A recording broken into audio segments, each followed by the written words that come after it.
La glorification est l'élimination finale du péché par Dieu, de la vie des saints, c'est-à-dire de tous ceux qui sont sauvés dans l'état éternel. Romains 8, 18. Car j'estime que les souffrances du temps présent ne sauraient être comparées à la gloire à venir qui sera révélée pour nous. 2 Corinthiens 4, 17. Car nos légères afflictions du moment présent produisent pour nous au-delà de toute mesure un poids éternel de gloire. À la venue du Christ, la gloire de Dieu, son honneur, sa louange, sa majesté, sa sainteté se réalisera en nous. Au lieu d'être des mortels chargés de la nature pécheresse, nous serons transformés en saints immortels avec un accès direct et sans entrave à la présence de Dieu.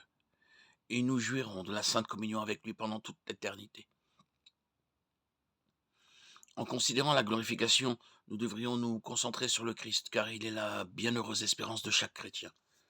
Nous pouvons également considérer la glorification finale comme le point culminant de la sanctification.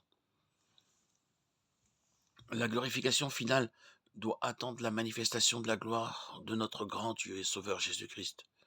Tite 2,13, 1 Timothée 6,14. Gardez le commandement sans tâche et sans reproche jusqu'à l'apparition de notre Seigneur Jésus-Christ. En attendant la bienheureuse espérance et la manifestation de la gloire du grand Dieu et Sauveur Jésus-Christ. Jusqu'à ce qu'il revienne, nous sommes accablés par le péché et notre vision spirituelle est déformée à cause de la malédiction. Aujourd'hui, nous voyons au moyen d'un miroir d'une manière confuse, mais alors ce sera face à face. Aujourd'hui, je connais en partie. Alors je connaîtrai comme j'ai été connu. 1 Corinthiens 13, 12. Chaque jour, nous devrions être diligents par l'esprit pour faire mourir ce qui est charnel, pécheur en nous.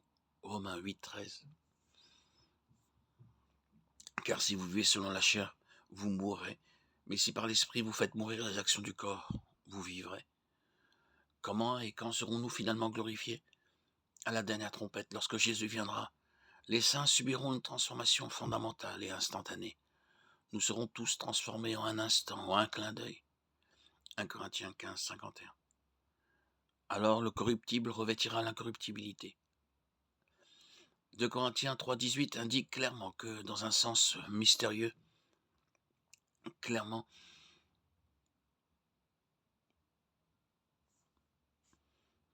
nous tous, à l'heure actuelle, le visage découvert, contemplons la gloire du Seigneur et sommes transformés en son image de gloire en gloire. 2 Corinthiens 3, 18.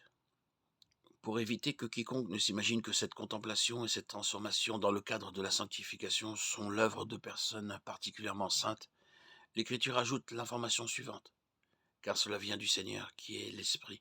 En d'autres termes, c'est une bénédiction accordée à chaque croyant.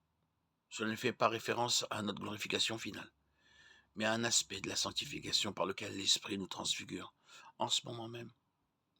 À lui soit la louange pour son œuvre de nous sanctifier dans l'Esprit et dans la vérité. Or, à celui qui peut vous préserver de toute chute et vous faire paraître devant sa gloire, irrépréhensible et dans l'allégresse, à Dieu seul notre Sauveur, par Jésus-Christ notre Seigneur, soit gloire, majesté, force et puissance, avant tous les temps, maintenant et dans les siècles des siècles. Amen.